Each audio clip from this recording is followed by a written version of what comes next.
Hello friends, आज हम start करने जा रहे हैं प्यूरिन सिंथेसिस वाला टॉपिक। तो स्टार्ट करते हैं अपन प्यूरिन सिंथेसिस की प्रोसेस। उससे पहले थोड़ा सा फिर से हम एक बार हल्का सा बेसिक्स देख लेते हैं। बेसिक्स देखने में हम सबसे पहले मैं आपको बता दूं कि प्यूरिन का स्ट्रक्चर कैसे होता है। प्यूरिन एक 9 मेंबर्ड रिंग पर फॉर्म होता है। उसका स्ट्रक्चर कुछ इस प्रकार होता है।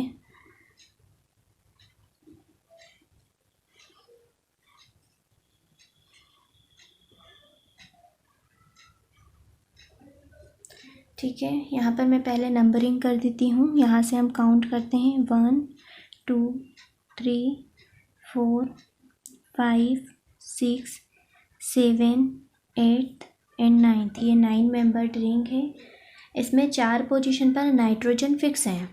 कौन कौन सी 4 पोजीशन है? तो ये first, third, 7th and 9th। In position पे नाइट्रोजन होता है। बाकी सारी पोजीशन पर क्या रहेगा? हमारा कार्बन रहेगा। मैं यहाँ पर कार्बन नहीं लिख रही हूँ, आप याद रखिएगा कि बाकी सारी पोजीशन पे हमारा क्या है? कार्बन है। सिर्फ first, third, 7th and 9th position पे हमारा नाइट्रोजन ग्रुप होता है। अब यहाँ पर चूँकि हम प्रोसेस पढ़ने जा रहे हैं तो पहले हम ये समझ लें कि प्यूरिन के इस स्ट्रक्चर में, इस रिंग में नाइट्रोजन एंड कार्बन आते कहाँ से है। तो सबसे पहले मैं बता दूं आपको, 4th, 5th वाला कार्बन एंड 7th पोजीशन वाला जो नाइट्रोजन है, ये तीनों चीज़ कहाँ से आती है? ग्लाइसिन से। ठीक है, फिर आगे चलते हैं हम। हमारा 3rd वाला एंड 9th वाला, ये दोनों जो नाइट्रोजन ग्रुप है, ये ग्लूटामिन से आते हैं।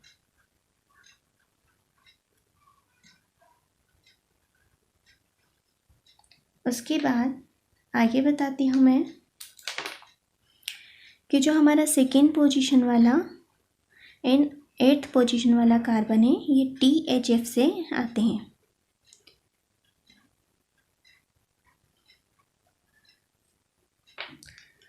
उसके बाद जो फर्स्ट पर हमारा नाइट्रोजन है, ये आता है एस्पार्टेट से। और उसके ही बाद जो एक हमारा बच चुका है 6th पोजीशन, यहाँ कार्बन होता है, ये CO2 से आता है। तो इस तरह से अगर हम इस प्रोसेस को पढ़ेंगे तो हमें ये पता होना चाहिए कि इसके स्ट्रक्चर में जो पोजीशंस पे कार्बन एंड नाइट्रोजन से है वो हमें किससे मिल रहे हैं। तो हमारे पास ऑप्शंस बहुत कम है। ग्लाइसिन है, ग्लूटामिन है, THF है, एस्पार्टेट एंड CO2 है। बस इतने ही ऑप्शंस हैं। तो इन्हीं के थ्रू हमें इसका स्ट्रक्चर फॉर्म करना है। आगे मैं एक और चीज़ बता दूं आपको, हम पढ़ने जा रहे हैं प्यूरिन का सिंथेसिस। प्यूरिन का जो सिंथेसिस होता है वो डायरेक्टली नहीं होता है। हमारे पास HMP शंट करके एक पाथवे होता है, और उस HMP शंट में हमारा बनता है राइबोस 5 फॉस्फेट, एक प्रोडक्ट बनता है। यही प्रोडक्ट हमारे प्यूरिन सिंथेसिस में स्टार्टिंग प्रोडक्ट के रूप में यूज़ किया जाता है। ठीक है, तो यहाँ पर हमारा राइबोस 5 फॉस्फेट जो है वो एक पूरी 11 स्टेप्स रहेंगी, उसके थ्रू IMP में कन्वर्ट होगा, आइनोसिन मोनोफॉस्फेट में कन्वर्ट होगा। फिर ये IMP मोनोफॉस्फेट GMP और AMP में कन्वर्ट होगी। GMP मतलब ग्वानिन मोनोफॉस्फेट, AMP मतलब एडिनोसिन मोनोफॉस्फेट। तो यहीं से हमारा एडेनिन एंड ग्वानिन हमें मिलेगा हमारा। तो हम इसी के लिए पूरी प्रोसेस पढ़ेंगे आगे कि कैसे राइबोस 5 फॉस्फेट से हमारा IMP का सिंथेसिस होता है और फिर उससे GMP एंड AMP बनते हैं। आगे चल के GMP GDP में कन्वर्ट हो जाता है, देन GTP में, इसी तरह AMP ADP में एंड ATP में कन्वर्ट होता है। ठीक है, यहाँ पर एक और चीज़ मैं आपको बता दूँ स्टेप्स स्टार्ट करने से पहले कि टोटल हमारे पास कितने स्टेप्स हैं? 11 स्टेप्स हैं। और इन 11 स्टेप्स के बाद बनेगा क्या प्रोडक्ट? हमारा IMP बनेगा। ठीक है, आइनोसिन मोनोफॉस्फेट का कंस्ट्रक्शन हो जाएगा।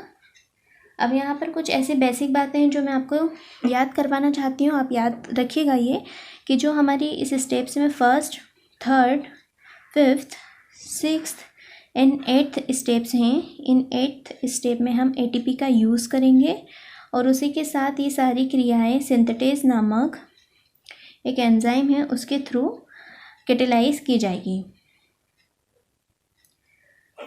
जो स्टेप नंबर हमारी सेकेंड एंड 5 है, यहाँ पर हम ग्लूटामीन का यूज़ करेंगे। स्टेप नंबर 3 में हम ग्लाइसिन का यूज़ करेंगे। स्टेप नंबर 4 एंड 10 में हम THF का यूज़ करेंगे। स्टेप नंबर 7 में हम CO2 का यूज़ करेंगे। स्टेप नंबर 8 में हम एस्पार्टेट का यूज़ करेंगे। और अब बच जाती हमारी 9th एंड 11th स्टेप, इसमें हम किसी का भी यूज़ नहीं करेंगे, बल्कि इन दोनों रिएक्शन में कुछ चीज़ें जैसे वाटर के मॉलिक्यूल्स बाहर निकलेंगे, हम यहाँ पर किसी भी चीज़ का यूटिलाइजेशन नहीं करेंगे। तो चलिए स्टार्ट करते हैं अपन 11 स्टेप्स प्रोसेस, जिसमें हम किसका सिंथेसिस कराने वाले हैं, प्यूरीन का।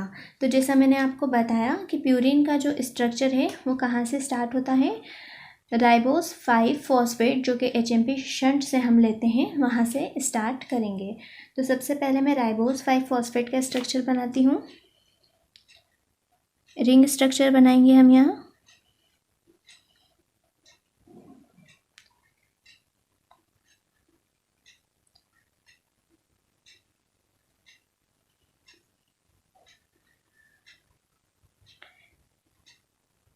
यहाँ पर 5 फॉस्फेट है, CH2O एंड P, ये हमारा फॉस्फेट यहाँ पर जुड़ गया। इस प्रोडक्ट का नाम क्या है, राइबोस 5 फॉस्फेट, मैं यहाँ शॉर्ट में लिख रही हूँ। अब यहाँ पर हमारी फर्स्ट रिएक्शन होने जा रही है। यहाँ पर रिएक्शन नंबर डाल देते हैं ताकि आपको याद रहेगा। फर्स्ट रिएक्शन, चूँकि मैं आपको पहले ही बता चुकी हूँ कि जो हमारी फर्स्ट वाली रिएक्शन है उस रिएक्शन में एटीपी का यूटिलाइजेशन होगा। तो एटीपी का कन्वर्जन किस में हो जाएगा, AMP में। और दूसरी इम्पोर्टेंट चीज़ कि यह क्रिया कौन सा एंजाइम कैटेलाइज करवाएगा, तो मैंने आपको बताया था सिंथेटेज नामक एक एंजाइम है, वो इस क्रिया को कैटेलाइज कराएगा। अब देखते हैं कि प्रोडक्ट क्या बन रहा है हमारा। यहाँ पर जो हमारा प्रोडक्ट बन रहा है उसका नाम है फास्फोराइबोसाइल पायरोफॉस्फेट। स्ट्रक्चर बनाती हूँ मैं उसका, कैसे होता है।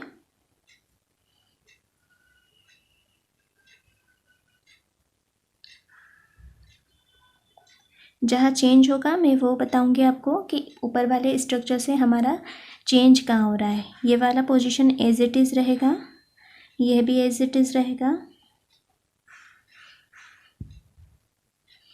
यहाँ पर हमारा हाइड्रोजन रिमूव होगा और यहाँ पर हमारा फॉस्फेट के 2 मॉलिक्यूल्स जुड़ेंगे, इसीलिए हम इस प्रोडक्ट को क्या बोल रहे हैं, फॉस्फोराइबोसाइल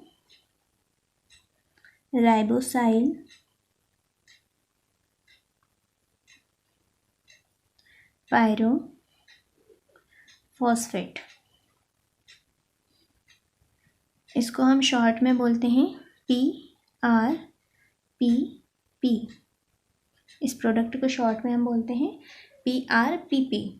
तो चूँकि यहाँ पर हमारा प्रोडक्ट क्या बन रहा है, फॉस्फोराइबोसाइल पायरोफॉस्फेट या PRPP, तो जो हमारा एंजाइम है इसका नाम क्या रहेगा, PRPP सिंथेटेज। मैंने पहले इसलिए नहीं बताया क्योंकि प्रोडक्ट बनेगा तो आपको खुद याद रहेगा। यहाँ पर जो हमने फर्स्ट स्टेप में जो सिंथेटेज एंजाइम था वो कौन सा सिंथेटेज था, PRPP सिंथेटेज था, क्योंकि उसने किसका सिंथेसिस किया है, PRPP का सिंथेसिस किया है। तब अपन आगे चलते हैं अपनी सेकेंड रिएक्शन की तरफ।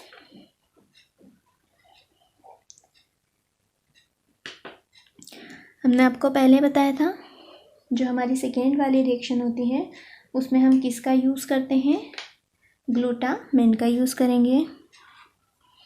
तो यहाँ पर ग्लूटामिन यूज़ होगा और ग्लूटामिन के साथ H2O भी इंसर्ट करेगा। और बाहर निकलेगा ग्लूटामेट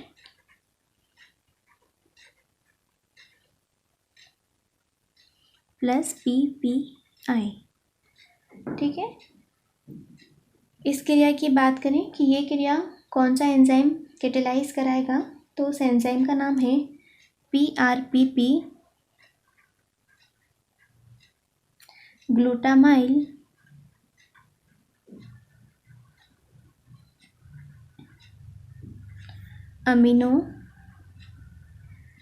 अमीडो ट्रांसफेरेज।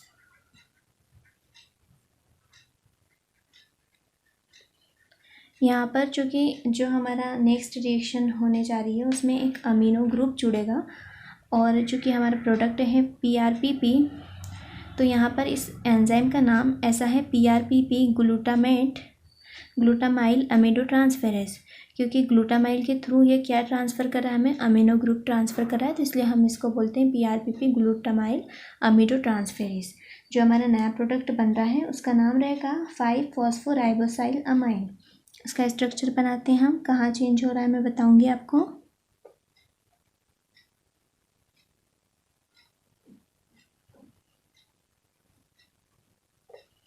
जहाँ कोई चेंज नहीं पहले वो बना लेते हैं, CH2O P HOH HOH। यहाँ पर हमारा जो PPI है निकल गया है, हमारे 2 फॉस्फेट के ग्रुप्स यहाँ पर निकल गए हैं, हाइड्रोजन जुड़ जाएगा और अमीनो ग्रुप यहाँ पर आकर जुड़ेगा हमारा NH2। तो इस प्रोडक्ट का नाम क्या है, 5-फॉस्फो, क्योंकि 5th वाली जो पोजीशन है यहाँ पर फॉस्फेट है हमारे पास, 5-फॉस्फो राइबोसाइल अमाइन। ये हमारा नया प्रोडक्ट बना है। अब हम हमारी थर्ड रिएक्शन की तरफ मूव करते हैं।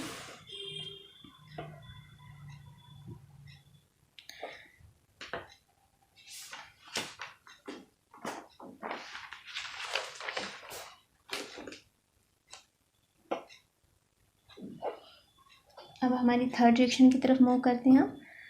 जो हमारी थर्ड रिएक्शन है, हमने पहले ही देखा था कि थर्ड वाली रिएक्शन में किसका यूटिलाइजेशन करेंगे हम, ग्लाइसिन का। और एक और चीज़ हमने देखी थी कि first, third, fifth, sixth and eighth process ऐसी प्रोसेस है जिसमें ATP का भी यूटिलाइजेशन होना है, तो यहाँ पर ATP भी यूटिलाइज होगी। ATP यूज़ होगी तो ADP प्लस IP यहाँ से बाहर भी होगा। और एंजाइम की बात करें तो ये भी आपको पता ही है कि यहाँ पर सिंथेटेज नामक एंजाइम आएगा। तो इतना तो एज इट इज़ है। अब हमारा जो नया प्रोडक्ट बन रहा है हम उसके बारे में देख लेते हैं। यहाँ पर हमारा बनेगा ग्लाइसिनामाइड राइबोसाइल 5-फॉस्फेट। स्ट्रक्चर बनाती हूँ मैं उसका।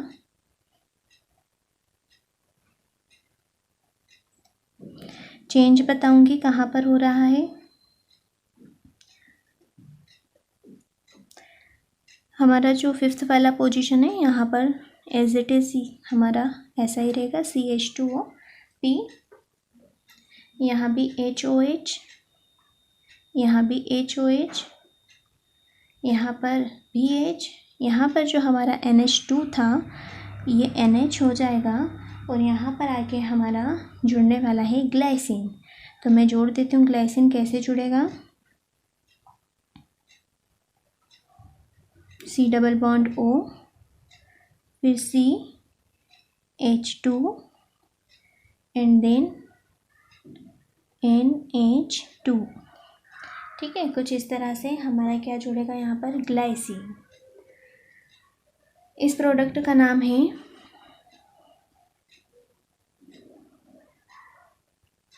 ग्लाइसिनामाइड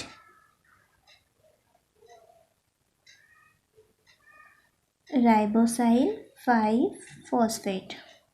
ग्लाइसिनामाइड राइबोसाइल 5-फॉस्फेट। तो हमारे यहाँ पर हमने अपनी 3 रिएक्शंस देख ली हैं। अब हम चलते हैं हमारी नेक्स्ट रिएक्शन की तरफ। मैं प्रोडक्ट का नाम लिख देती हूँ। हमारा लास्ट प्रोडक्ट क्या था?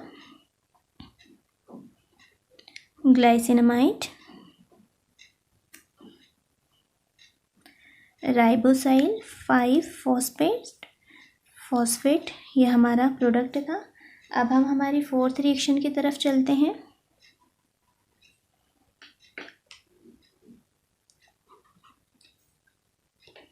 फोर्थ रिएक्शन जो है हमारी, उसमें किसका यूज़ करेंगे हम? N10 formyl THF। ठीक है, जो THF हमने पहले देखा था कि हमारी फोर्थ एंड 10th स्टेप में THF का यूज़ करेंगे, तो उस THF का पूरा नाम क्या है? N10 formyl THF। तो THF यहाँ पर एंटर करेगा, N10 का यूज़ हो जाएगा और THF वापस से बाहर की तरफ निकल जाएगा। इस क्रिया को जो एंजाइम कैटेलाइज करा रहा है उसका नाम क्या है? Formyl transferase.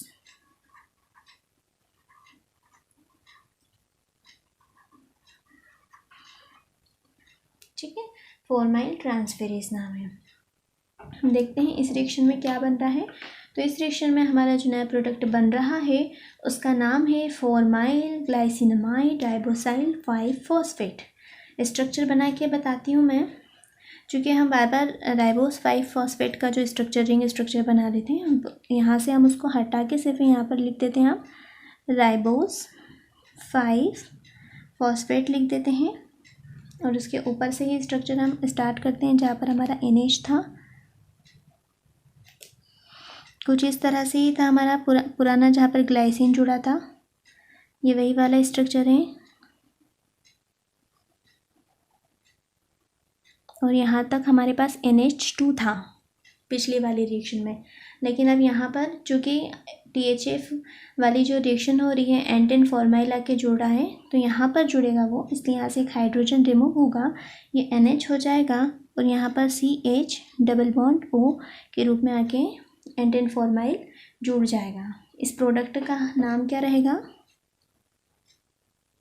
फॉर्माइल ग्लाइसिनमाइड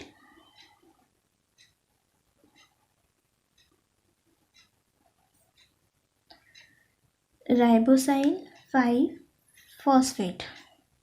ठीक है, तो ये हमारे प्रोडक्ट का नाम है। ये हमारी फोर्थ रिएक्शन हो गई। अब आगे चलते हैं हम फिफ्थ रिएक्शन की तरफ।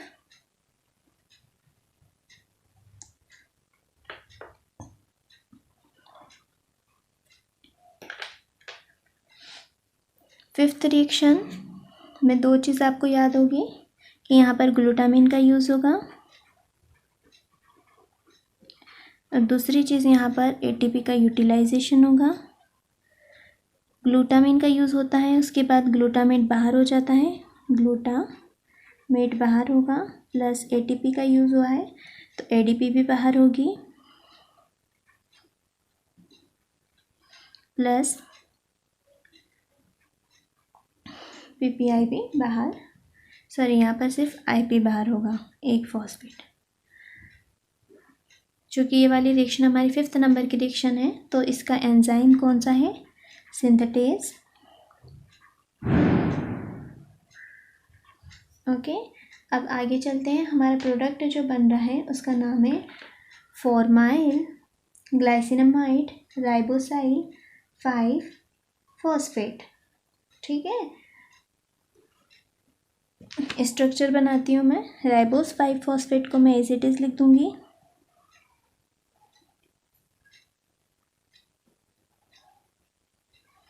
उसके ऊपर की तरफ हम अपना स्ट्रक्चर जोड़ते हैं, NH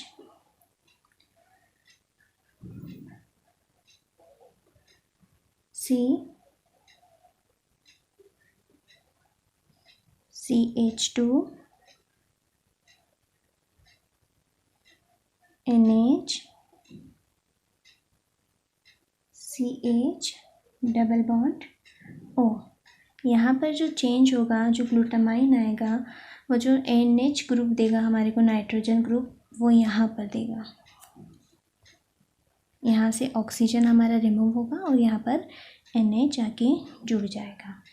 ठीक है, इस प्रोडक्ट का नाम मैं लिख देती हूँ।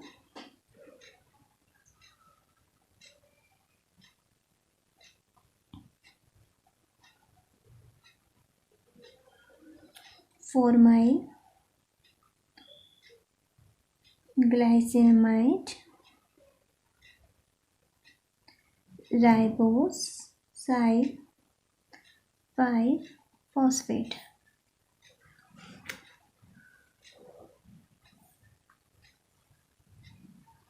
आगे बढ़ते हैं हम अपनी नेक्स्ट रिएक्शन की तरफ। Reaction number 6।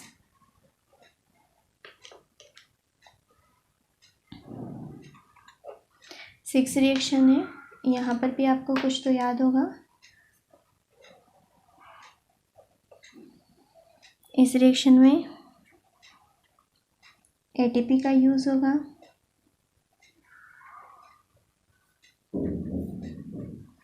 ADP बाहर निकलेगी, IP बाहर निकलेगा, H2O बाहर निकलेगा। और यहाँ पर भी हमारा जो एंजाइम है वो कौन सा रहेगा? सिंथेटेज। देखते हैं इस रिएक्शन में चूँकि H2O बाहर निकल रहा है तो कहाँ से निकल रहा है और हमारे स्ट्रक्चर में क्या चेंज होता है वो देखते हैं हम। राइबोस 5-फॉस्फेट लिख देती हूँ मैं पहले, उसके ऊपर का अपना स्ट्रक्चर। अगर मैं आपको ऐसे यहाँ के स्ट्रक्चर में से बताऊँ कि कहाँ से क्या बाहर हो रहा है तो आप अच्छे से समझ पाएंगे। H2O बाहर निकल रहा है हमारा, तो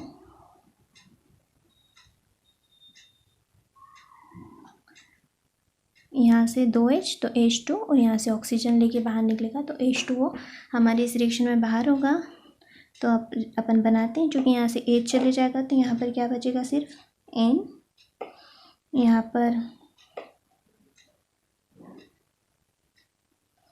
एक चेंज ये होगा कि यहाँ पर वाला जो हमारा हाइड्रोजन है वो यहाँ पर एक हाइड्रोजन ट्रांसफ़र हो जाएगा, तो ये हो जाएगा सिंगल बॉन्ड हो जाएगा, चूँकि डबल H हो रहा है हमारे पास, तो NH2 यहाँ पर डबल बॉन्ड हो जाएगा, क्योंकि ये सिर्फ CH हो जाएगा, इसलिए यहाँ हम कार्बन की वैलेंसी कंप्लीट करेंगे। यहाँ पर हमारा सिर्फ N बचेगा क्योंकि यहाँ से H रिमूव हो रहा है। फिर उसके बाद इधर CH ही बचेगा हमारा, यहाँ से भी वो चला गया, हम इसको इससे जोड़ देते हैं। तो इस तरह से यहाँ पर मैं कार्बन की वैलेंसी कंप्लीट कर देती हूँ, यहाँ पर डबल बॉन्ड आएगी। तो इस तरह से यहाँ पर चेंज होगा और जो हमारा नया प्रोडक्ट बनेगा उसका नाम है अमीनो आइमिडाज़ोल राइबोसाइल 5-फॉस्फेट। अमीनो आइमिडाज़ोल राइबोसाइल 5-फॉस्फेट। तो यहाँ पर हमारी 6th नंबर वाली रिएक्शन कंप्लीट होती है। आगे बढ़ते हैं, अपन 7th नंबर के रिएक्शन पे चलते हैं।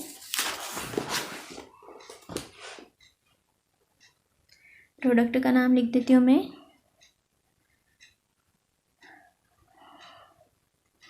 अमीनो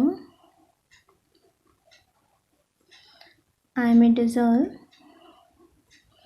राइबोसाइल 5-फॉस्फेट। लास्ट रिएक्शन में ये बना था हमारा। अब हम हमारी नेक्स्ट स्टेप की तरफ चलते हैं।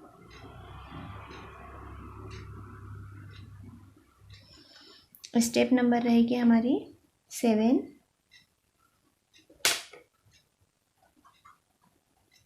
7 वाली स्टेप में हमारा कार्बन डाइऑक्साइड एंटर होगा और इस क्रिया को जो एंजाइम कैटेलाइज कराएगा उसका नाम है कार्बो ऑक्सीलेज।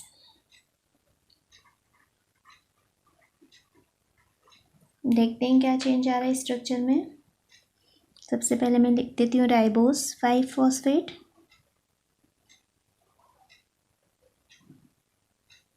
फिर इसके ऊपर हम अपना वही स्ट्रक्चर जोड़ देते हैं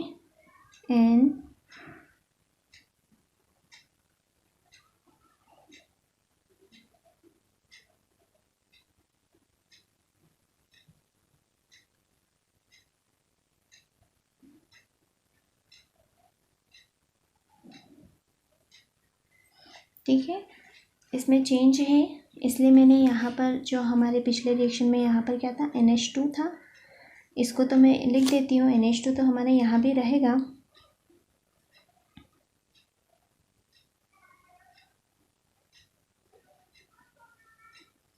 यहाँ वाला जो कार्बन है हमारा, इसके साथ जो H जुड़ा था पिछले रिएक्शन में वो यहाँ से रिमूव होगा और यहाँ पर आके जुड़ेगा हमारा कार्बन डाइऑक्साइड। तो CO2 होता है तो एक O डबल बॉन्ड O के साथ यहाँ जुड़ेगा और दूसरा O फ्रीली यहाँ पर जुड़ जाएगा। ठीक है, तो यहाँ पर CO2 आके जुड़ रहा है और हमारा जो प्रोडक्ट बन रहा है इसका नाम क्या है, अमीनो आइमिडाज़ोल कार्बोक्सिलेट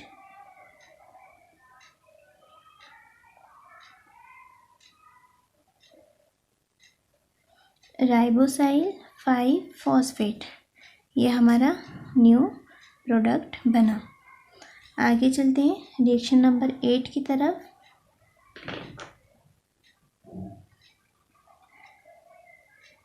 रिएक्शन नंबर 8 हमारी जो है, इस रिएक्शन में एस्पार्टेट का रोल रहेगा।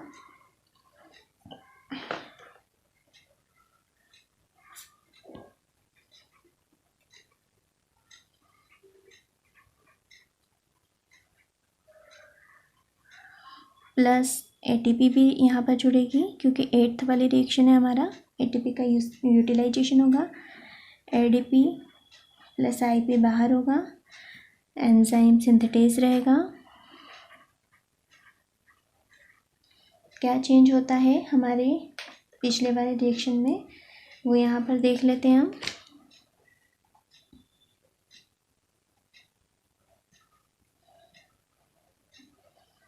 राइबोस 5-फॉस्फेट, इसके ऊपर हम अपना स्ट्रक्चर पुटअप करते हैं। एंड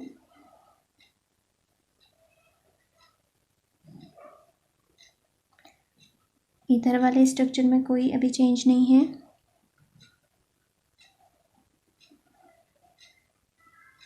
इस तरफ के स्ट्रक्चर में यहाँ पर तो हमारा NH2 जुड़ा हुआ था, इसको एज इट इज़ जोड़ देती हूँ मैं NH2 को। यहाँ पर C डबल बॉन्ड O, ये भी एज इट इज़ रहेगा, लेकिन यहाँ जो हमारे लूज बॉन्ड से एक ऑक्सीजन का ग्रुप जुड़ा हुआ था वो यहाँ से रिमूव होगा और यहाँ पर पूरा एस्पार्टेट आके जुड़ जाएगा। कैसे जुड़ेगा, एस्पार्टेट का एक स्ट्रक्चर होता है पूरा, मैं बनाती हूँ यहाँ पर।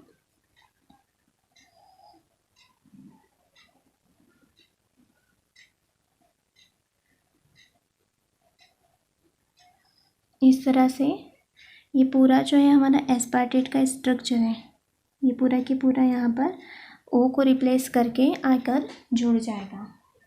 ठीक है, जो हमारा प्रोडक्ट बन रहा है उसका नाम क्या है, अमीनो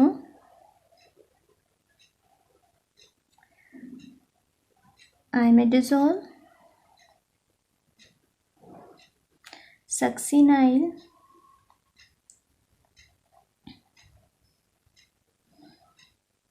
कार्बोक्सीमाइड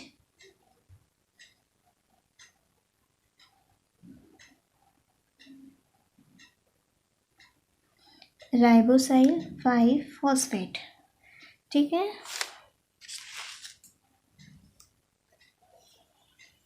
ये थी हमारी 8th वाली रिएक्शन। आगे चलते हैं 9th वाली रिएक्शन पे हम।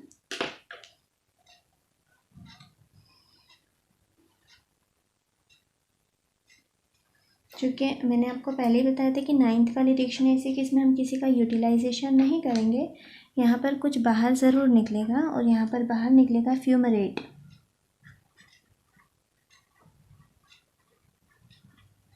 यहाँ से फ्यूमरेट बाहर निकलेगा और ये एंजाइम लाइज नामक ये क्रिया लाइज नामक एंजाइम कैटेलाइज कराएगी। लाइज, मैं ऐसे लिख देती हूँ, लाइज नामक एंजाइम कैटेलाइज कराएगा। क्या होगा इस क्रिया में, देखते हैं। राइबोस 5-फॉस्फेट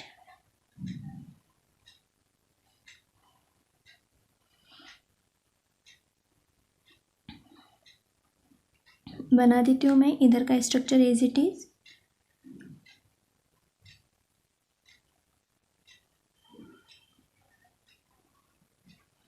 अब इस तरफ हमारा NH2 अभी ऐसा ही रहेगा। यहाँ पर C double bond O as it is रहेगा। यहाँ पर NH2 हो जाएगा और फ्यूमरेट हमारा बाहर निकल जाएगा। तो यहाँ की जो रिएक्शन है, यहाँ पर सिर्फ हमारा NH2 बचेगा। यहाँ से एक हाइड्रोजन लेके बाकी जो फ्यूमरेट होगा वो बाहर निकल जाएगा। तो इस तरह से हमारी रिएक्शन होगी। इस प्रोडक्ट का नाम है अमीनो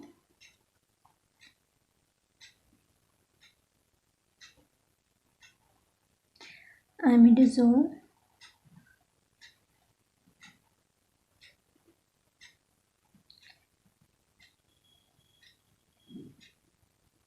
कार्बो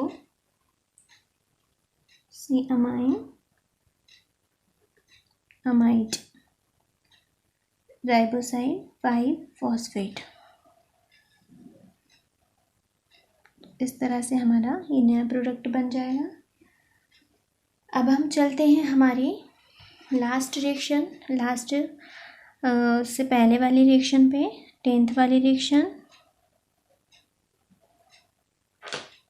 नंबर 10। आप सभी को याद होगा इस रिएक्शन में हमारा THF पार्टिसिपेट करेगा, N10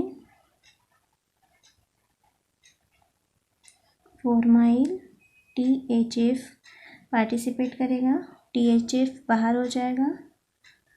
एंजाइम का नाम रहेगा फॉर्माइल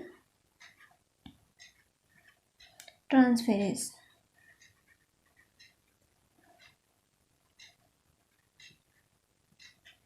देखते हैं रिएक्शन में आगे चल के क्या बदलाव आने वाला है।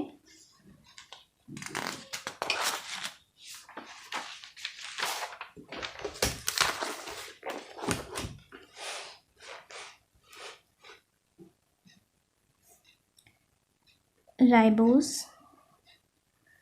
5 फॉस्फेट ऐसे ही लिख देती हूँ मैं। उसके ऊपर इधर का स्ट्रक्चर एज इट इज़ जोड़ देंगे हम, N C double bond C, इधर फिर N डबल बॉन्ड CH। इस तरफ के रिएक्शन में C double bond O as it is. यहाँ पर हमारा NH2 एज इट इज़ रहेगा, लेकिन यहाँ पर जो हमारा THF जुड़ रहा है वो किससे जुड़ेगा, यहाँ के जो NH2 वाला ग्रुप है उससे जुड़ेगा। तो एक हाइड्रोजन बाहर हो जाएगा, तो यहाँ सिर्फ NH बचेगा और CH डबल बॉन्ड O करके यहाँ पर क्या जुड़ जाएगा, हमारा THF N10 फॉर्माइल जुड़ जाएगा। इस प्रोडक्ट का नाम है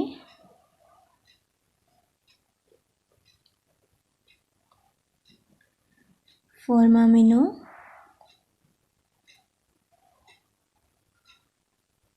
इमिडाज़ोल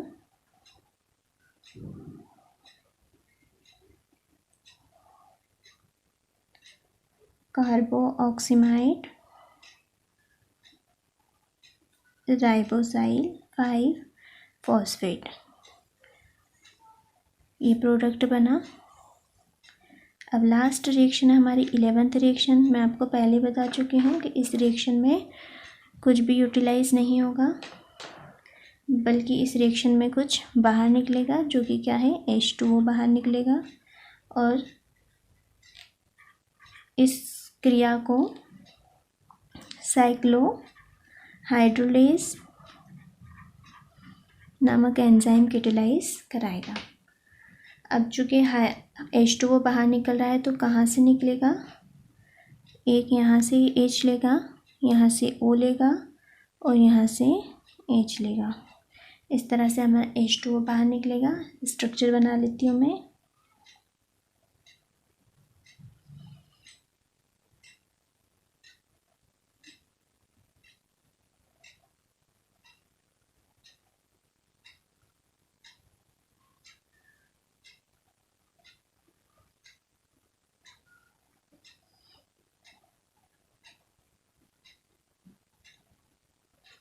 यहाँ से NH हो जाएगा, क्योंकि एक हमारा हाइड्रोजन बाहर जा रहा है। उसके बाद अगर नीचे वाले की बात करें तो यहाँ पर सिर्फ क्या हो जाएगा, N हो जाएगा। हाइड्रोजन यहाँ से भी बाहर हो रहा है, और यहाँ पर हो जाएगा हमारा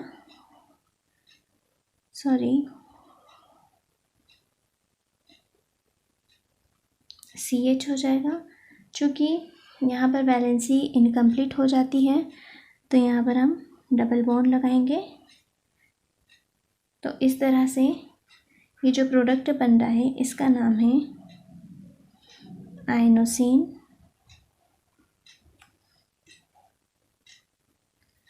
मोनोफॉस्फेट। आयनोसिन मोनोफॉस्फेट का स्ट्रक्चर कुछ इस प्रकार होता है।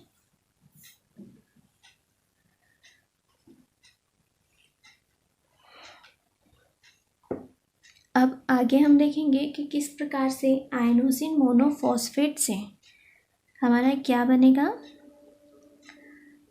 AMP and GMP। तो देखते हैं हम IMP से कैसे हमारा AMP एंड GMP बनता है। तो यह है हमारा क्या, IMP। अब हम देखते हैं, यहाँ से हम दो अलग अलग रिएक्शन को देखते हैं। एक से क्या बनेगा AMP और एक से बनेगा हमारा GMP। पहले हम AMP सिंथेसिस देख लेते हैं कि AMP कैसे सिंथेसिस होता है। AMP सिंथेसिस की प्रोसेस में एस्पार्टेट प्लस GTP का यूज़ करते हैं हम।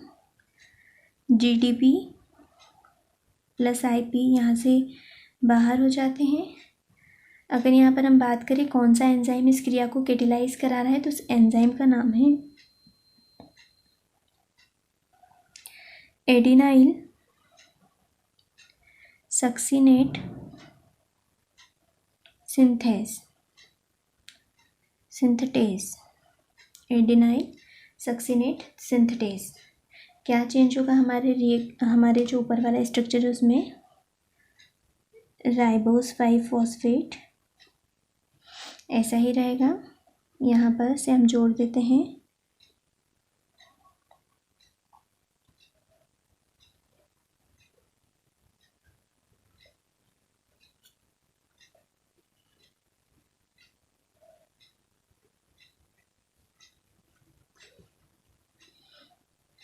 इस तरफ हमारा क्या चेंज हो रहा है, नीचे की तरफ नो चेंज। यहाँ पर से हमारा एक हाइड्रोजन रिमूव होगा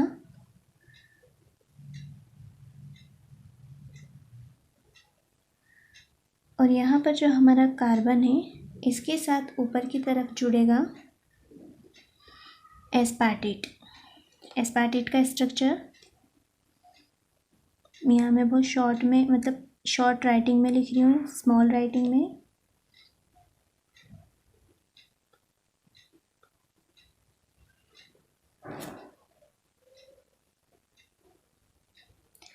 CH2 CH COOH and COOH इस तरह से होता है।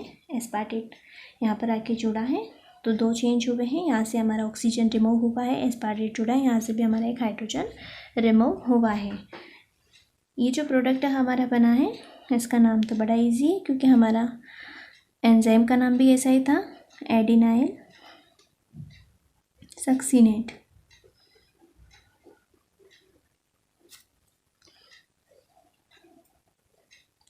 नेक्स्ट एंजाइम है हमारा, इसका नाम है एडिनाइल सक्सिनेज और यहाँ से फ्यूमरेट बाहर हो जाएगा और हमारा प्रोडक्ट बनेगा नीचे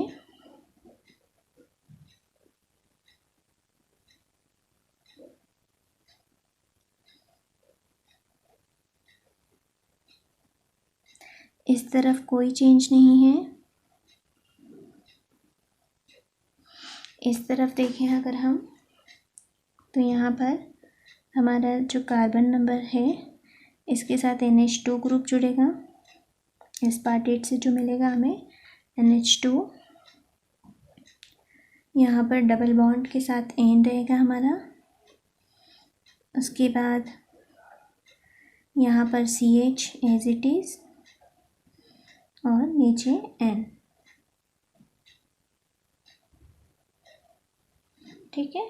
तो इस तरह से ये जो प्रोडक्ट हमारा बना है इसका नाम क्या है, एडिनोसिन मोनोफॉस्फेट।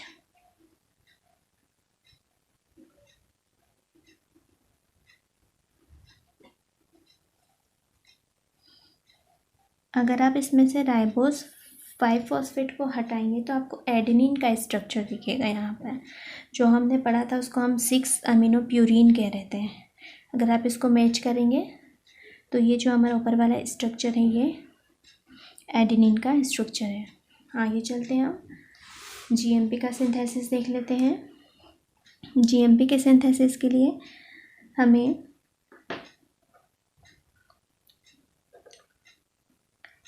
हमारे रिएक्शन में NAD का यूज़ करेंगे हम, और उसी के साथ H2O का यूज़ करेंगे, और यहाँ से NADH+H+ बाहर होगा। इस रिएक्शन में अगर हम बात करें हमारा एंजाइम, तो इसका नाम है IMP dehydrogenase.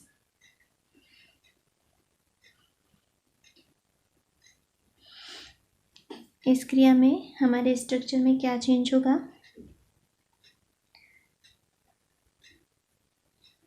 Ribose five phosphate C double bond C, इधर वही हमारा N डबल बॉन्ड के साथ CH। फिर इधर की बात करें तो यहाँ पर C double bond O as it is रहेगा हमारा IMP का। यहाँ की बात करें तो NH भी एज इट इज़ रहेगा। उसके बाद ये वाला जो हमारा C है यहाँ पर जुड़ जाएगा हमारा डबल बॉन्ड O, एंड उसी के साथ लास्ट वाले नाइट्रोजन पे H ग्रुप जुड़ जाएगा। ये जो हमारा प्रोडक्ट बना है इसका नाम है ज़ैंथोसिन मोनोफॉस्फेट।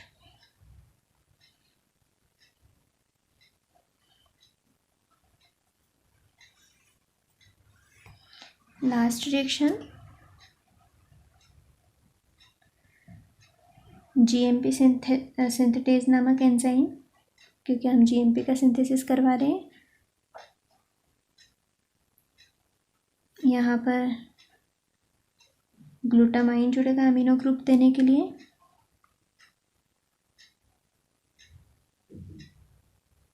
इसके साथ ATP भी जुड़ेगी और H2O भी जुड़ेगा। बाहर क्या होगा, glutamate plus ADP plus PPI, ये बाहर हो जाएगा। स्ट्रक्चर बनाती हूँ, नया स्ट्रक्चर हमारा क्या रहेगा, राइबोस 5-फॉस्फेट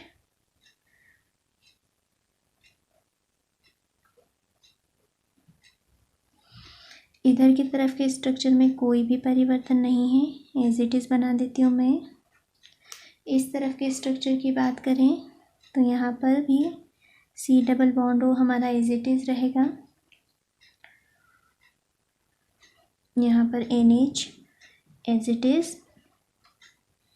यहाँ पर जो हमारा C डबल बॉन्ड O था, यहाँ पर हमारा ग्लूटामिन से क्या मिलेगा, हमें अमीनो ग्रुप मिलेगा, वो जुड़ जाएगा NH2। यहाँ पर जो हमारा NH था उसमें से H भी बाहर हो जाएगा, तो यहाँ पर हम डबल बॉन्ड लगा के वैलेंसी को कंप्लीट करेंगे। और ये जो हमारा प्रोडक्ट बना है इसका नाम क्या है, गुआनिन मोनोफॉस्फेट,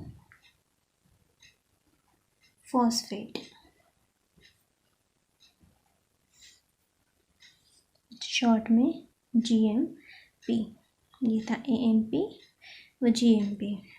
अगर आप गुआनिन मोनोफॉस्फेट में से राइबोस 5-फॉस्फेट को हटाकर देखेंगे तो ये आपका जो स्ट्रक्चर है ऊपर वाला, ये आपको गुआनिन का स्ट्रक्चर मिलेगा।